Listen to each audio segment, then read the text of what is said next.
चमनपुर जंगल के bus stop पर कुछ पक्षी खड़े होते हैं।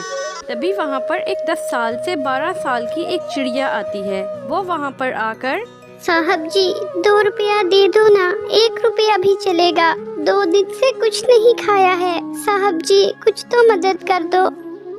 तब तक अगर आपने हमारे चैनल को सब्सक्राइब नहीं किया तो उसे सब्सक्राइब करके बेल के बटन को दबा लें। और फिर ऐसे ही वो चिड़िया काफी देर तक वहाँ भीख मांगकर वहाँ से चली जाती है। और फिर ऐसे ही अगले दिन बस स्टॉप पर आकर फिर से वो चिड़िया वहाँ भीख मांगने लग जाती है। और फिर ऐसे में एक दिन बंटी नाम का जमींदार कबूतर उसी बस स्टॉप पर बस का इंतजार कर रहा था। उसी वक्त वो चिड़िया बस स्टॉप पर आकर भीख मांगने लगती है, लेकिन उस दिन उसे कोई भी पैसे नहीं देता। चल हट यहाँ से, भाग जा यहाँ से, पता नहीं सुबह सुबह कहाँ से आ जाते हैं हमारा दिमाग खाने। ऐसा कहकर कालू कौवा उस नन्ही चिड़िया को वहाँ से भगा देता है। वहाँ पर खड़ा बंटी कबूतर ये सब देख रहा होता है। उस चिड़िया के पास थोड़े बहुत चिल्लड़ थे। तभी वो वहाँ से जा रही होती है कि एक पेड़ से टकराकर गिर जाती है। उसके नीचे गिरते ही उसके सारे चिल्लड़ कटोरी से गिरकर नाली में गिर जाते हैं। टुनटुनी चिड़िया वहीं खड़ी रोने लग जाती है। ये सब देखने के बाद बंटी कबूतर चुप नहीं रह पाता। वो तुरंत उस चिड़िया के पास जाकर, चुप हो जाओ बेटा, रोना बंद करो। ये कहते हुए बंटी कबूतर सोच में पड़ जाता है। काफी तरस आ रहा है, क्या इसे थोड़ा पैसा देना ठीक रहेगा? अरे नहीं, अगर मैंने इससे पैसा दिया तो ये ठीक नहीं होगा। आजकल भीख मांगकर बच्चे गलत नशा करते हैं। अगर मैं तुम्हें पैसा दूंगा तो तुम क्या करोगी? उन पैसों से मैं खाना खरीदूंगी। नाना जी मैं झूठ तो नहीं बोल रही हूँ। अगर ऐसी बात है तो चलो मैं ही तुम्हें खाना खिला देता हूँ। ये कहकर बंटी उसे खाना खरीद कर दे देता है। खाना लेकर टुनटुनी चिड़िया वहाँ से चली जाती है। उसके बाद अगले दिन फिर से वो टुनटुनी चिड़िया बस स्टॉप पर भीख मांगने के लिए आती है। बंटी कबूतर फिर से उसे खाना खरीद कर दे देता है। ऐसे ही कई दिन बीत जाते हैं। ऐसे ही वो चिड़िया रोज भीख मांगने आती और बंटी उस पर दया करके उसको खाना ले देता।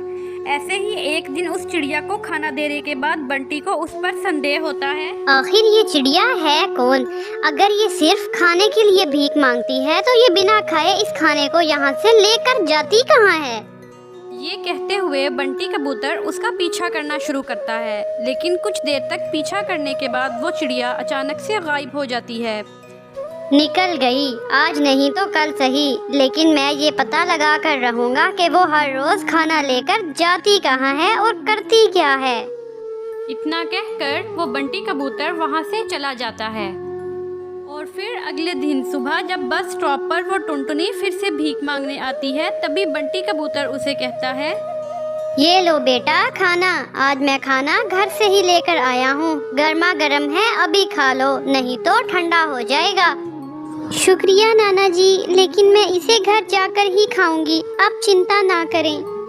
और फिर ऐसे ही बड़बड़ाते हुए वो चिड़िया वहाँ से चली जाती है और बंटी कबूतर भी उस टुनटुनी का पीछा करता है। वो टुनटुनी मिट्टी की बनी एक कच्ची सी झोंपड़ी में जाती है। बंटी कबूतर भी चुपके से उस झोंपड़ी की पीछे वाली खिड़की से देखता है कि उस झोंपड़ी में एक छोटी सी चिड़िया और एक जमीन पर पड़ी माँ थी। दीदी आ गई, दीदी आ गई, अपना खाना लेकर दीदी आ गई। टुनटुनी को देखकर उसकी बीमार पड़ी बूढ़ी माँ बड़ी मुश्किल से उठती है और बोलती है, खेलने कूदने की उम्र में अपने पिता की मौत की वजह से इतनी मुश्किलों का सामना करना पड़ रहा है। मेरी इन छोटी छोटी बच्चियों को, मेरी बच्ची एक पंख ना होने के बावजूद पैदल चल चल कर हमारे लिए खाना लेकर आ रही है। पता नहीं कितने पंछियों के सामने हाथ फैला रही होगी। इस मुश्किल घड़ी में मेरी हालत भी ऐसी है कि मैं कुछ नहीं कर सकती। ये सब देखने के बाद बंटी खुद को रोक नहीं पाता और झोंपड़ी के अंदर चला जाता है। नाना जी आप यहाँ? मैं तुम पर शक करते हुए यहाँ तक आ गया था बेटा, लेकिन मुझे यहाँ आने के बाद ही पता चला कि तुम कितनी मुसीबत में हो।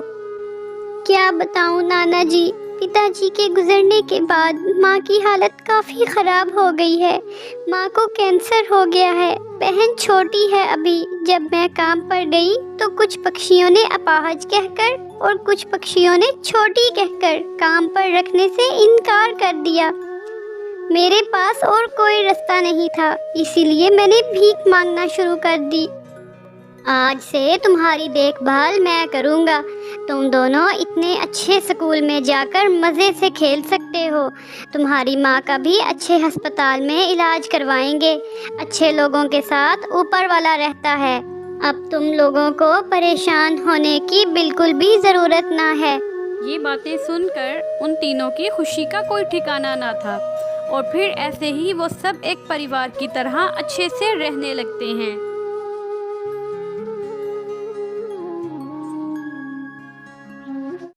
तो ये थी हमारी आज की कहानी। आपको हमारी कहानी कैसी लगी कमेंट में ज़रूर बताएं और चैनल को सब्सक्राइब करके बेल आइकन को दबा लें। मिलते हैं अगली कहानी में, तब तक के लिए गुड बाय।